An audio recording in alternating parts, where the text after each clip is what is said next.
बिस्मिल्लाहिर रहमानिर रहीम। माननीय सभापति,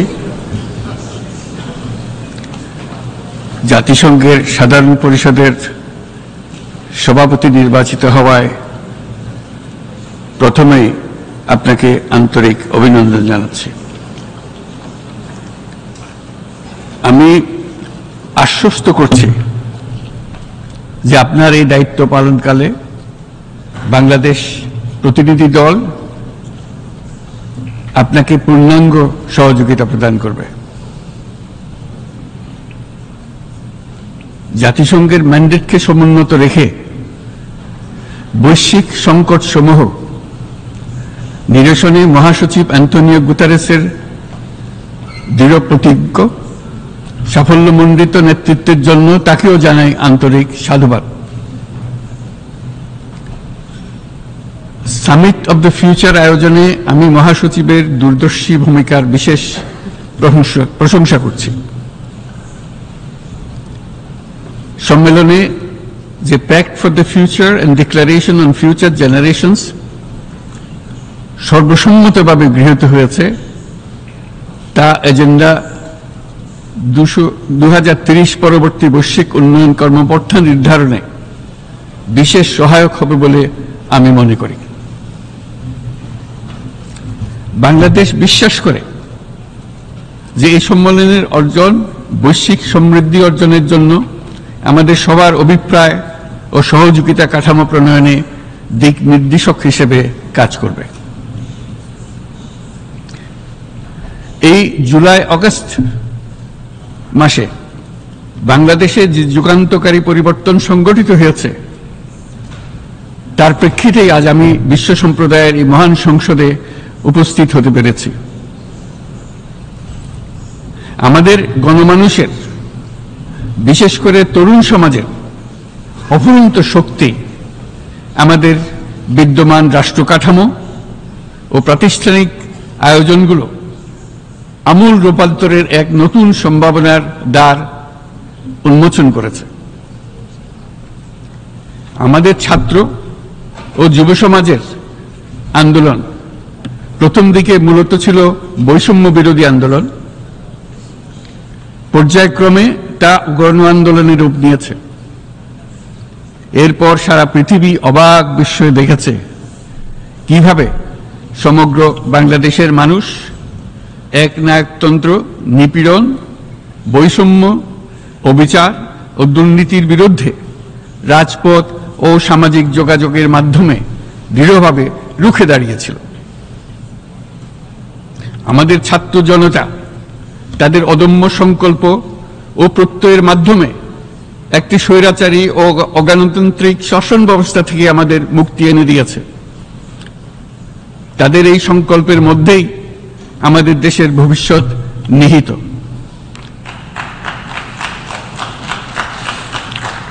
যা এই দেশকে বিশ্ব সম্প্রদায়ের মাঝে একটি দায়িত্বশীল জাতির মর্যাদায় উন্নত করবে বলে আমি বিশ্বাস করি।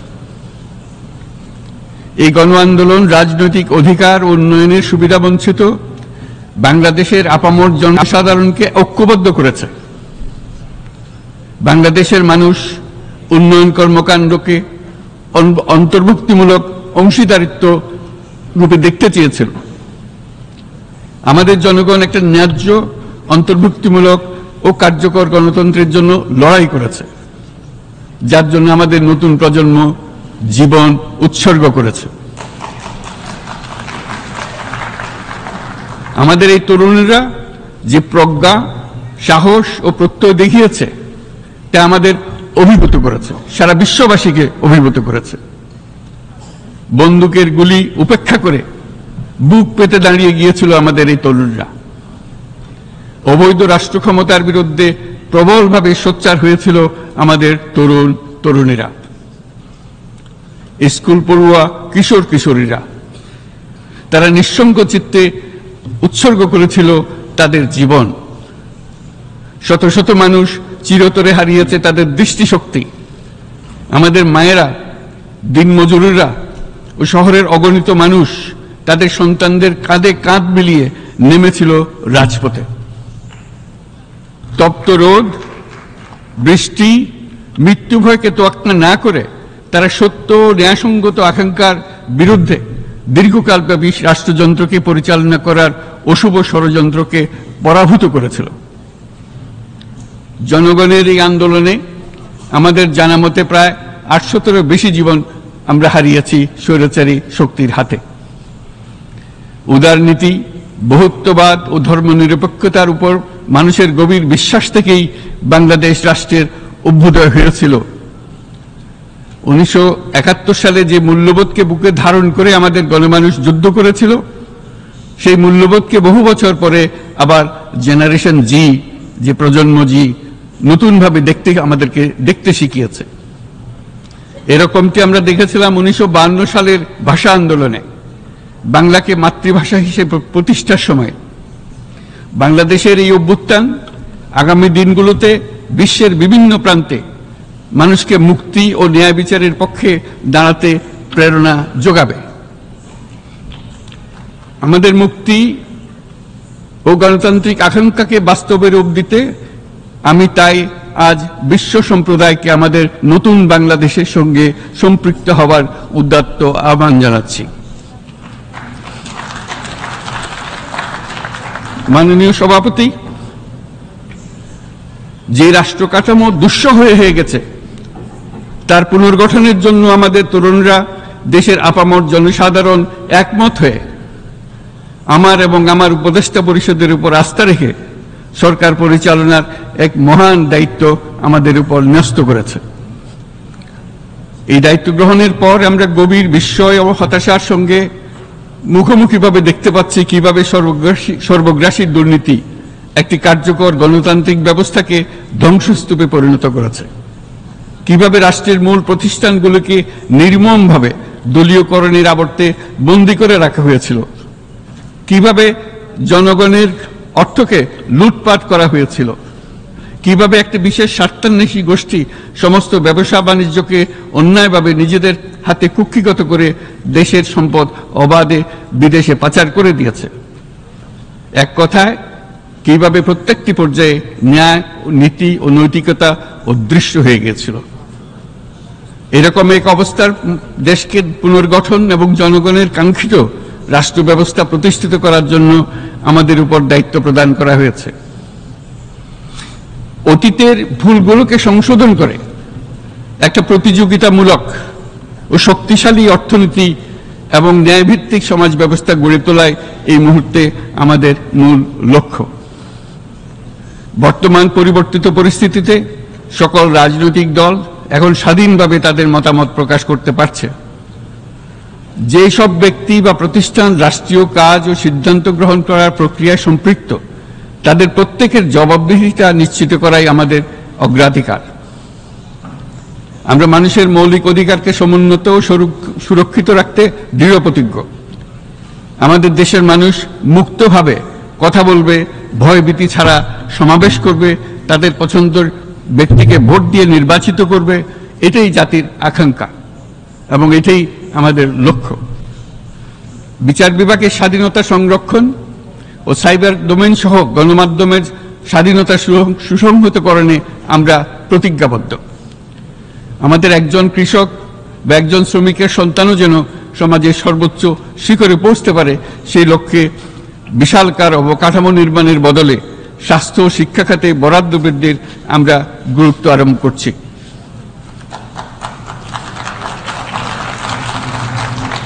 রাষ্ট্র ব্যবস্থার সকল পর্যায়ে সুশাসন ফিরিয়ে আনাই আমাদের অভীষ্ট। বাংলাদেশে যেসব আন্তর্জাতিক, আঞ্চলিক এবং দ্বিপাক্ষিক চুক্তির পক্ষভুক্ত, সেগুলো প্রতিপালনে আমাদের সরকার বদ্ধপরিকর। জাতিসংঘ সহ বহুপাক্ষিক বিশ্ব কাঠামোতে বাংলাদেশের সক্রিয় অংশগ্রহণ ও অবদান অব্যাহত থাকবে। পারস্পরিক শ্রদ্ধাবোধ, মর্যাদা ও স্বার্থরক্ষণের ভিত্তিতে বাংলাদেশ বিশ্বের সকল রাষ্ট্রের সাথে বন্ধুত্বপূর্ণ সম্পর্ক বজায় রাখবে। মাননীয় সভাপতি, গত 7 সপ্তাহের মধ্যে আমাদের সরকার বিভিন্ন গুরুত্বপূর্ণ পদক্ষেপ গ্রহণ করেছে। আমাদের অনুরোধে সাড়া দিয়ে জাতিসংঘের মানবাধিকার বিষয়ক হাই কমিশনার বাংলাদেশের গণ আন্দোলনকালে সংগঠিত মানবাধিকার লঙ্ঘনের বিষয়ে বিস্তৃত অনুসন্ধান এবং এইসব বিষয়ে ঘটনার পুনরাবৃত্তি রোধে পরামর্শ প্রদানের জন্য একটা ফ্যাক্ট ফাইন্ডিং কমিশন গঠন এবং তার কাজ শুরু করার জন্য দ্রুত বাংলাদেশে পাঠিয়ে দিয়েছে। আমি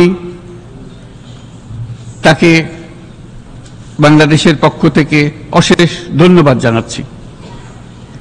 দায়িত্বভার গ্রহণের 2 সপ্তাহের মধ্যে আমরা গুম প্রতিরোধে যে আন্তর্জাতিক কনভেনশন রয়েছে তাতে যোগদান করেছি।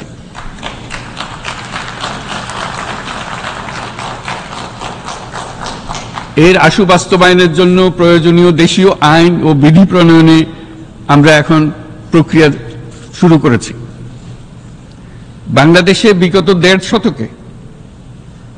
বাংলাদেশে গত 1.5 দশকে যে সমস্ত গুমের অভিযোগ রয়েছে সেগুলো তদন্ত করার জন্য একটি তদন্ত কমিশন এই মুহূর্তে কর্মরত আছে। মানুষের আস্থা আত্মবিশ্বাস ফিরিয়ে আনতে এবং নির্মম অতীত যেন আর ফিরে না আসে কোনোদিন, সেই জন্য আমরা কিছু সুনির্দিষ্ট খাতে সংস্কারকে অগ্রাধিকার দিয়েছি। সেই লক্ষ্যে আমরা বিদ্যমান নির্বাচন ব্যবস্থা, সংবিধান, বিচার ব্যবস্থা, জনপ্রশাসন, আইন শৃঙ্খলা ব্যবস্থা সংস্কারের জন্য স্বাধীন কমিশন গঠন করেছি। সংবাদপত্র ও গণমাধ্যমের সংস্কারের জন্যও পৃথক কমিশন সহ আরো কয়েকটি বিশেষ বিষয়ে কমিশন গঠন প্রক্রিয়াধীন রয়েছে।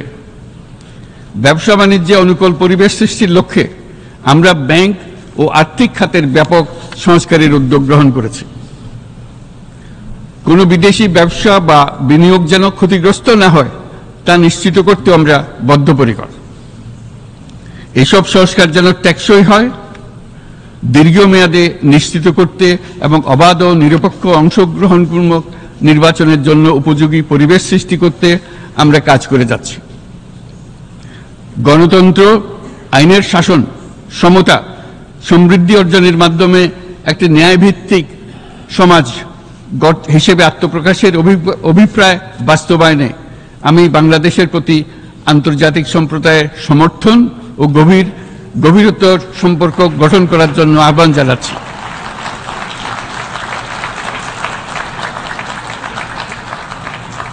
মাননীয় সভাপতি, বাংলাদেশ মনে করে যে শান্তি রক্ষা ও সংঘাত মোকাবেলা জনগণের সমৃদ্ধি নিশ্চিত করার মূল চালিকা শক্তি। সাম্প্রতিক বিপ্লবকালে আমাদের ইতিহাসের সবচেয়ে কঠিনতম সময়ে জনগণের মুক্তির আকাঙ্ক্ষা পূরণে তাদের পাশে দৃঢ়ভাবে দাঁড়িয়ে আমাদের সাহসী সশস্ত্র বাহিনী সমূহ আরও একবার শান্তির প্রতি তাদের অঙ্গীকার প্রমাণ করেছে।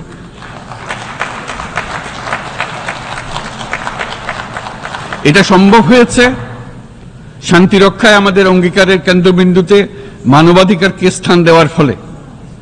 জাতিসংঘের পিস বিল্ডিং কমিশনের সূচনা লগ্ন থেকেই শান্তি রক্ষার মতো শান্তি বিনির্মাণেও বাংলাদেশ সমান অঙ্গীকার ব্যক্ত করে এসছে।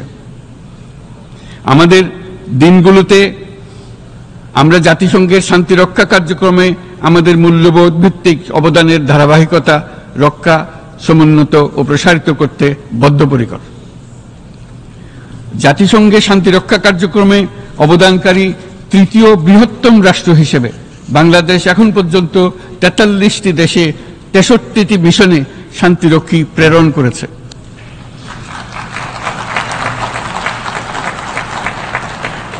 বসনিয়া থেকে শুরু করে কঙ্গো পর্যন্ত বিশ্বের বিভিন্ন প্রান্তে এসব মিশনে দায়িত্ব পালনকালে 168 জন বাংলাদেশি শান্তিরক্ষী নিজেদের জীবন বিসর্জন দিয়েছে। আমরা আশা করি যে কোনো অবস্থায় নানা প্রতিকূলতা সত্ত্বেও জাতিসংঘের ভবিষ্যৎ শান্তিরক্ষী কার্যক্রমগুলোতে বাংলাদেশের প্রতিরক্ষা বাহিনীর সদস্যরা একইভাবে অবদান রাখার সুযোগ পাবে।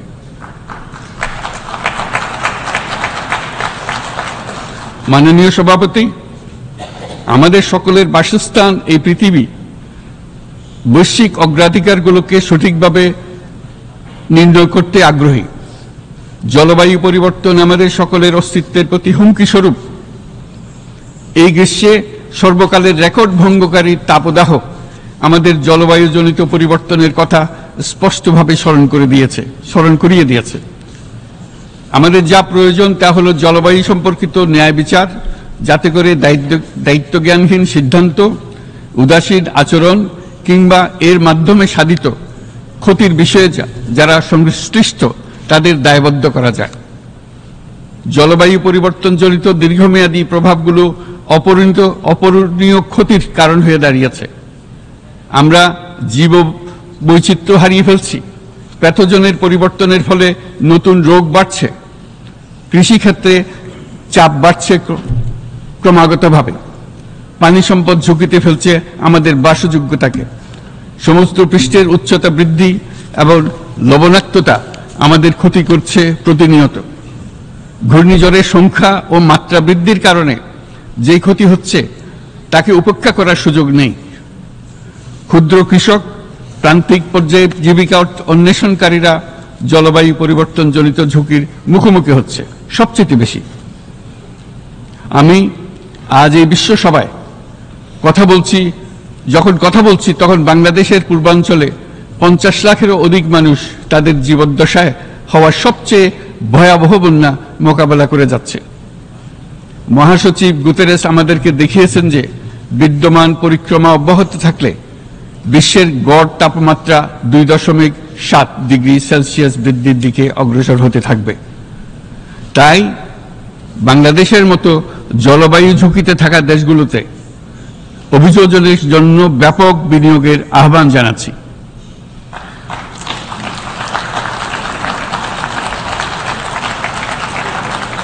এছাড়াও উদ্ভাবনী শক্তির প্রয়োগ, অতিরিক্ত অর্থায়নের মাধ্যমে লস এন্ড ড্যামেজ ফান্ডকে কার্যকর করা আমাদের জন্য অত্যন্ত গুরুত্বপূর্ণ।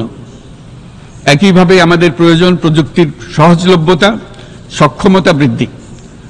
নির্দিষ্ট করে বললে আমাদের দরকার জীবন রক্ষাকারী প্রযুক্তি, বিশেষত কৃষি, পানি এবং জনস্বাস্থ্য খাতে, যেখানে ক্ষুদ্র ক্ষুদ্র উদ্ভাবন এবং সমাধানসমূহ ঝুঁকিতে থাকা জনগোষ্ঠীকে রক্ষা করতে পারে। জলবায়ু সংকটের মোকাবেলা এবং বৈশ্বিক অর্থনীতি সুসংহতকরণে আমাদের যুগপৎভাবে কাজ করতে হবে। বিশ্ব সম্প্রদায় এখন কার্বন মুক্ত পৃথিবী গড়ে তুলতে মনোযোগী হচ্ছে। বিশ্বের অধিকাংশ মানুষকে এই ধরনের পরিবর্তনের সুফলভোগী করতে হলে নেট জিরো পৃথিবীর দিকে আমাদেরকে অগ্রসর হতে হবে। বাংলাদেশের মতো দেশগুলোকে সাথে নিয়ে যেতে হবে। তা না হলে পারস্পরিক দায়িত্ববোধের মাধ্যমে পারস্পরিক সমৃদ্ধি অর্জনে আমাদের সার্বজনীন অঙ্গীকার পূরণে পিছিয়ে পড়ব আমরা। এই ক্ষেত্রে আমি বিশ্বাস করি সমগ্র বিশ্ব একসাথে 3-0 লক্ষ্য অর্জনের ধারণা বিবেচনা করে দেখতে পারে, যার মাধ্যমে আমরা শূন্য দারিদ্র্য, শূন্য বেকারত্ব এবং শূন্য নেট কার্বন নিঃসরণ অর্জন করতে পারি। যেখানে পৃথিবীর প্রতিটি তরুণ তরুণী চাকরি প্রার্থী না হয়ে বরং উদ্যোক্তা হিসেবে নিজেকে প্রতিষ্ঠিত করার সুযোগ পাবে।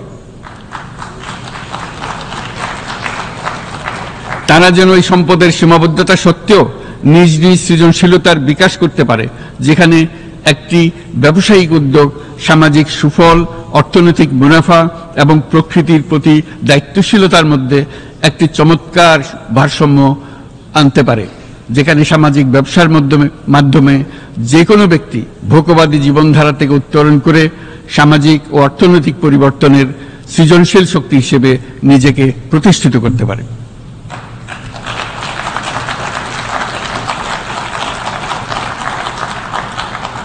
এই সময়ে তাই প্রয়োজন উন্নত উন্নয়নশীল সকল দেশসমূহ এবং বিভিন্ন অংশীদারদের মধ্যে নতুন দৃষ্টিভঙ্গি, নতুন মূল্যবোধ এবং নতুন একতা।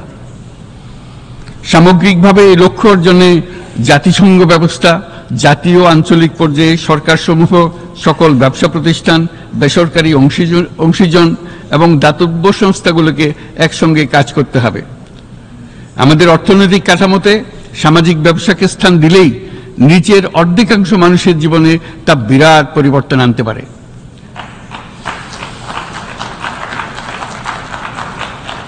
এই পদক্ষেপ একই সঙ্গে জলবায়ুর ধ্বংসাত্মক গতিকে সফলভাবে রোধ করতে পারে এবং বাজার ব্যবস্থার মাধ্যমেই এই মীমাংসা হতে পারে। এ বিষয়ে আমি মহাসচিব গুতেরেসের বিশেষ দৃষ্টি আকর্ষণ করছি। মাননীয় সভাপতি, বহুমুখী সংকটে জর্জরিত বর্তমান বিশ্বে যুদ্ধ এবং সংঘাতের ফলে ব্যাপক ভিত্তিতে মানুষের অধিকার খর্ব হচ্ছে। বিশ্ববাসীর উদ্বেগ এবং নিন্দা সত্ত্বেও গাজায় গণহত্যা থামছে না।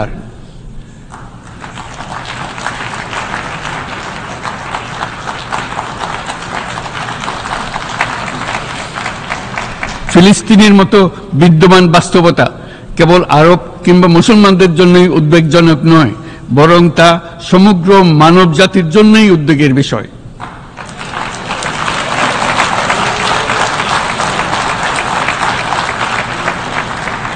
একজন মানুষ হিসেবে প্রত্যেক ফিলিস্তিনির জীবন অমূল্য।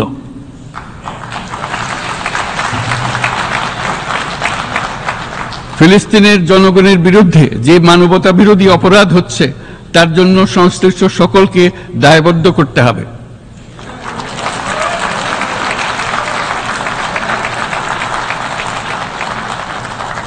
ফিলিস্তিনের জনগণের উপর চলমান নৃশংসতা, বিশেষত নারী এবং শিশুদের সাথে প্রতিনিয়ত যে নিষ্ঠুরতা বিশ্ব দেখাচ্ছে, তা থেকে নিস্তারের জন্য বাংলাদেশ অনতিবিলম্বে সম্পূর্ণ যুদ্ধবিরতির আহ্বান জানাচ্ছে।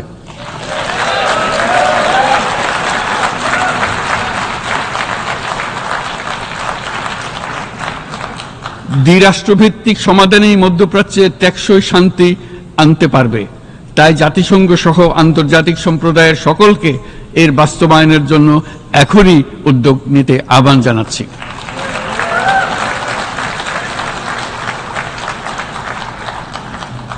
গত 2.5 বছর ধরে ইউক্রেনে চলমান যুদ্ধে বহু মানুষ প্রাণ হারিয়েছে। এই যুদ্ধের প্রভাব সর্বব্যাপী, এমনকি বাংলাদেশের অর্থনীতিতেও এর নেতিবাচক প্রভাব আমরা অনুভব করছি।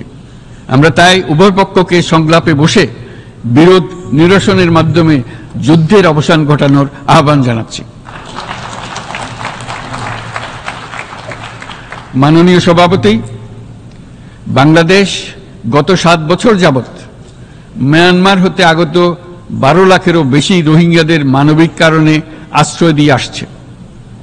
এর ফলে আমরা বিরাট সামাজিক, অর্থনৈতিক, পরিবেশগত ক্ষতির সম্মুখীন হচ্ছি।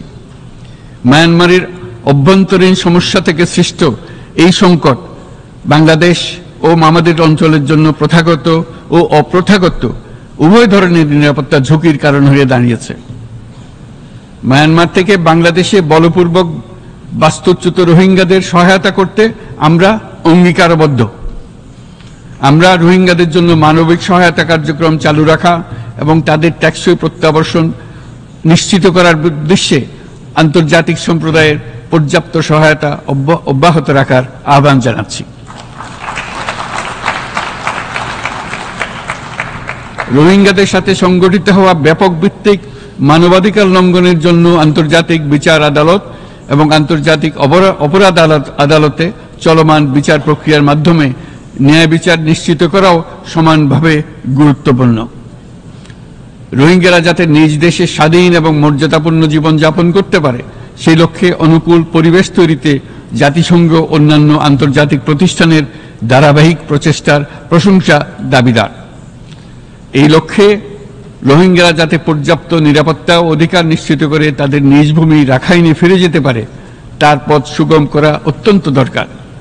মিয়ানমারে প্রতিনিয়ত পরিবর্তনশীল অবস্থা বিবেচনা রেখে বাংলাদেশ আন্তর্জাতিক সম্প্রদায়ের সাথে একযোগে রোহিঙ্গাদের নিজ দেশে মর্যাদাপূর্ণ টেকসই প্রত্যাবর্তনের জন্য পরিবেশ সৃষ্টিতে কাজ করতে প্রস্তুত।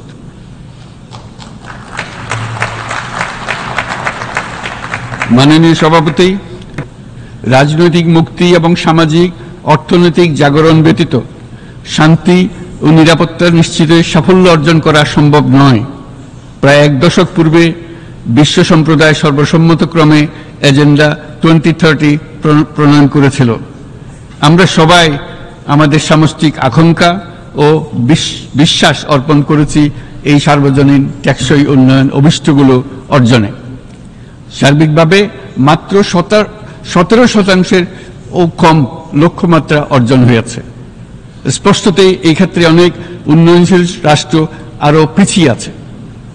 উন্নয়নশীল দেশগুলোকে এসডিজি অর্থায়নে বছরে প্রায় 2.5 থেকে 4 ট্রিলিয়ন মার্কিন ডলারের সমান ঘাটতি মোকাবেলা করতে হচ্ছে। উন্নয়নশীল বিশ্বের ঋণের বোঝা, ক্ষয়িষ্ণু আর্থিক সক্ষমতা এবং জলবায়ু পরিবর্তনের ক্ষতিকর প্রভাবের কারণে বাংলাদেশের মতো দেশগুলিতে বেশি ঝুঁকিতে রয়েছে। আমরা আশা করি উন্নয়নের জন্য অর্থায়ন সংক্রান্ত চতুর্থ আন্তর্জাতিক সম্মেলনে এই ধরনের জটিল এবং কাঠামোগত সমস্যাগুলোর দিকে নজর দেওয়া হবে। বহুপাক্ষিক আর্থিক প্রতিষ্ঠানগুলোকে এমন অভিন্ন লক্ষ্যে নিয়ে যাওয়ার কাজ করতে হবে যাতে সকল রাষ্ট্র সমানভাবে সম্পদ ও সুযোগের ব্যবহার করতে পারে। তারা নিজেদের কর্মসূচিতে সামাজিক ব্যবসাকে গুরুত্বপূর্ণ ভূমিকা দিতে পারে, যাতে নিম্ন আয়ের দেশগুলোর বাস্তবতাকে বিশেষভাবে মোকাবেলা করা যায়, যা ব্যবসায়ী উদ্যোগ এবং ব্যক্তির সৃজনশীলতাকে উদ্বুদ্ধ করে, যা বঞ্চিত জনগোষ্ঠীকে বিশালভাবে সহায়তা করে। এই ক্ষেত্রে অবৈধ অর্থের প্রবাহ এবং উন্নয়নশীল দেশগুলো থেকে সম্পদ পাচার বন্ধ করা অত্যন্ত আবশ্যক। উন্নয়নশীল দেশগুলো থেকে পাচার হয়ে যাওয়া সম্পদ ফেরত আনার জন্য আন্তর্জাতিক সহযোগিতা জোরদার করতে হবে। আমরা আশা করি কর ফাঁকি রোধে আন্তর্জাতিক কর কনভেনশন অতি শীঘ্রই গৃহীত হবে। মাননীয় সভাপতি, আমরা যে নিবিড়ভাবে সংযুক্ত বিশ্বে বসবাস করছি, সেখানে অভিবাসন এবং মানুষের অবাধ প্রবাহ এক অলঙ্ঘনীয় বাস্তবতা। বাংলাদেশি নাগরিকরা প্রতিনিয়ত বিভিন্ন দেশে অভিবাসী হিসেবে যাচ্ছেন। তারা বিভিন্ন দেশে তাদের কর্মসংস্থানের সন্ধানে আছেন। বিশ্বের বিভিন্ন প্রান্তে এই মুহূর্তে প্রায় 1.5 কোটি প্রবাসী বাংলাদেশি আছেন। সকলের জন্য অভিবাসনের উপযোগিতা নিশ্চিত করতে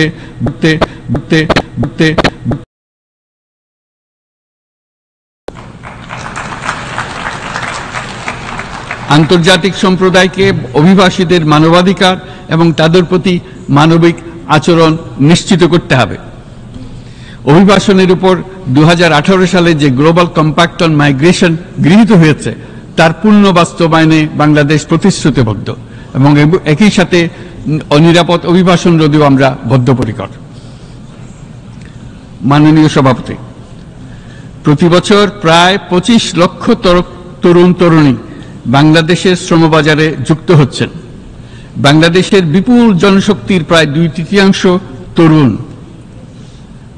এই জনশক্তিকে বর্তমান ও আগামীর জন্য গড়ে তোলা বাংলাদেশের জন্য একটা বড় চ্যালেঞ্জ।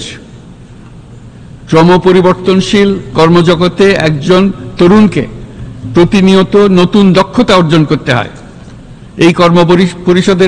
এই কর্মপরিবেশের সাথে মানিয়ে নেওয়া শিখতে হয়। এই জন্য বাংলাদেশ যখন মধ্যম আয়ের দেশ হিসেবে উন্নতি হচ্ছে, তখন আমরা শিক্ষা এবং প্রযুক্তিগত সহায়তা লাভের উপর বিশেষ জোর দিচ্ছি। এবার কৃত্রিম বুদ্ধিমত্তার বিষয়ে আসি।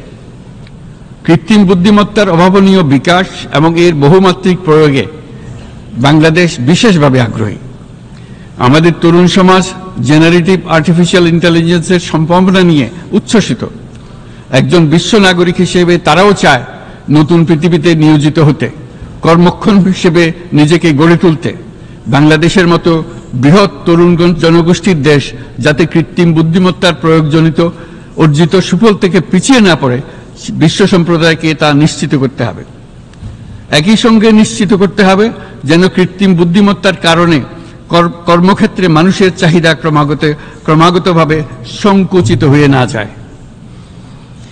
এই প্রসঙ্গে আমি উল্লেখ করি যে আমরা ভিন্ন একটা ইন্টেলিজেন্স, অটোনোমাস ইন্টেলিজেন্স, অর্থাৎ যে কৃত্রিম বুদ্ধিমত্তা নিজেই নিজের কৃত্রিম বুদ্ধিমত্তাকে সম্প্রসারিত করতে পারে মানুষের কোনো হস্তক্ষেপ ছাড়াই, তার ব্যাপারে আমরা বৈজ্ঞানিকদের দৃষ্টি আকর্ষণ করতে চাই। তারা যেন এই ক্ষেত্রে অগ্রসর হওয়ার আগে মানুষের উপরের প্রভাব সম্বন্ধে নিশ্চিত হয়ে অগ্রসর হন। আমাদের ধারণা অটোনোমাস ইন্টেলিজেন্স মানুষের অস্তিত্বকে বিপন্ন করে তুলতে পারে, কাজে এই ব্যাপারে আমাদের সম্পূর্ণ সজাগ থাকতে হবে। মাননীয় সভাপতি, আমাদের আসলে দরকার নতুন ধরনের সহযোগিতা কাঠামো, যেখানে বৈশ্বিক ব্যবসা ও জ্ঞানের অধিকারী গোষ্ঠী মানুষের চাহিদাগুলোকে যথাযথভাবে অনুধাবন করবে। আন্তর্জাতিক সহযোগিতার মাধ্যমে উন্নয়নশীল দেশগুলোর জন্য এমন একটি রূপান্তরকারী ব্যবস্থা তৈরি করতে হবে যা কর্মসংস্থান, আর্থসামাজিক প্রতিকূলতা বা জীবিকার জন্য যুৎসই সমাধান নিশ্চিত করবে। মাননীয় সভাপতি, আমাদের প্রচেষ্টা, সক্ষমতা এবং সম্পদ একত্রীকরণের মাধ্যমে সকলের সামর্থ্য, উদ্ভাবনী শক্তি এবং সমৃদ্ধিকে কাজে লাগাতে হবে। আর্থসামাজিক উন্নয়ন এবং জলবায়ু সহনশীলতা নিয়ে আমরা প্রতিনিয়ত যে প্রতিকূলতার সম্মুখীন হচ্ছি, সম্মিলিত উদ্যোগের মাধ্যমে তার মোকাবেলা করতে হবে। বৈশ্বিক দক্ষিণের দেশগুলোকে অনন্য অর্থনৈতিক এবং সামাজিক প্রেক্ষাপটে দক্ষিণ দক্ষিণ এবং ত্রিভুজীয় সহযোগিতা এই ক্ষেত্রে বিশেষভাবে সহায়ক হতে পারে বলে আমি মনে করি। বৈশ্বিক দক্ষিণের আওয়াজকে বিশ্বব্যাপী জোরালোভাবে তুলে ধরার জন্য প্রয়োজন সম্মিলিত উদ্যোগ। সেজন্য বৈশ্বিক এজেন্ডা প্রণয়ন ও বাস্তবায়ন নিশ্চিত করতে বৈশ্বিক দক্ষিণের দেশগুলোর মতামতকে যথাযথ গুরুত্বের সাথে বিবেচনা করতে হবে। জনাব সভাপতি, কোভিড অতিমারির অভিজ্ঞতায় আমরা দেখেছি জনস্বাস্থ্যে ব্যাপক বিনিয়োগ কতটা গুরুত্বপূর্ণ হতে পারে। বিশ্ব স্বাস্থ্য সংস্থায় বৈশ্বিক অতিমারি চুক্তির চলমান আলোচনায় বাংলাদেশ নেতৃত্ব প্রদান করে চলেছে। আমরা চাই কার্যকর আন্তর্জাতিক সহযোগিতা, জনস্বাস্থ্য ব্যবস্থায় অর্থায়ন, প্রযুক্তি হস্তান্তর, গবেষণা ও উন্নয়ন, ভ্যাকসিন থেরাপিউটিক্সের উৎপাদন, বহুমুখীকরণ এবং সকল ভ্যাকসিনকে মেধাস্বত্ব অধিকার মুক্ত ঘোষণা করার ব্যাপারে ঐক্যমত্য গঠন।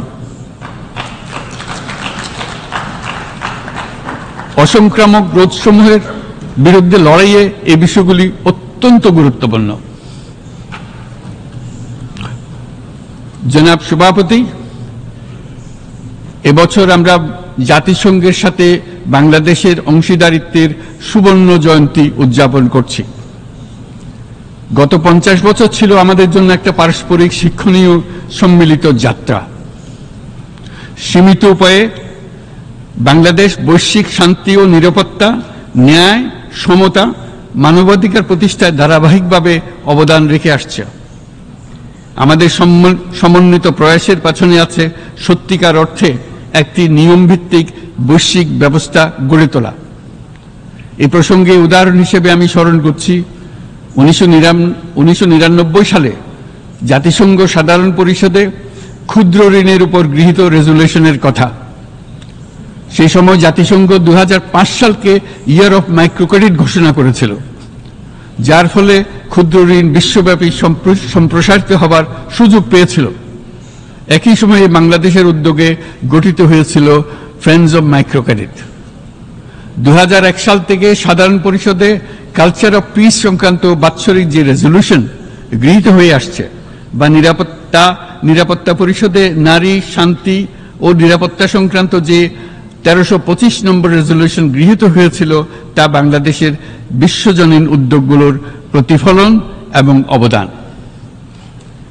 মাননীয় সভাপতি, আজ এই মহান বিশ্বসভায় বিশ্ব নেতৃবৃন্দের উপস্থিতিতে প্রতিধ্বনিত হচ্ছে শান্তি, নিরাপত্তা, ন্যায় বিচার প্রতিষ্ঠা এবং সম্পদের সুষম বন্টনের মাধ্যমে সকলের অন্তর্ভুক্তি নিশ্চিত করার আহ্বান। সদস্য রাষ্ট্র হিসেবে আমাদের প্রত্যেককে আজ গভীরভাবে অনুধাবন করতে হবে কিভাবে আমরা নারী, পুরুষ সকলের জন্য ও আগামীর দিনগুলোতে উদ্যোক্তা হবার সমান সুযোগ সৃষ্টি এবং তাদের ক্ষমতায়ন নিশ্চিত করতে পারি। সকল বৈশ্বিক সমস্যার সমাধানের জন্য আমাদের সবার হাতে যথেষ্ট সক্ষমতা, সম্পদ এবং উপায় রয়েছে। আসুন আমরা জাতীয় বা আন্তর্জাতিক যেসব প্রতিশ্রুতি দিয়েছি তা বাস্তবায়ন করি এবং অর্থনৈতিক ক্ষেত্রে সামাজিক ব্যবসার ধারণা প্রতিষ্ঠিত করে সকল প্রকার বৈষম্য ও অসমতার অবসানে ঐক্যবদ্ধভাবে আমরা কাজ করি। বাংলাদেশের তরুণরা প্রমাণ করেছে যে মানুষের স্বাধীনতা, মর্যাদা ও অধিকার সমুন্নত রাখার অভিপ্রায় কোনো উচ্চাভিলাষ নয়, বরং এটা সকলের নিশ্চিত প্রাপ্য। আজ এই মহান সমাবেশে আপনাদের উপস্থিতিতে শান্তি, সমৃদ্ধি ও ন্যায় বিচার নিশ্চিত করতে আন্তর্জাতিক, আঞ্চলিক এবং জাতীয় পর্যায়ে বাংলাদেশে তার ভূমিকাকে ক্রমাগতভাবে জোরদার করার নিশ্চয়তা দিচ্ছে। আজ আপনাদের সবাইকে শুভেচ্ছা জানাচ্ছি, ধন্যবাদ জানাচ্ছি।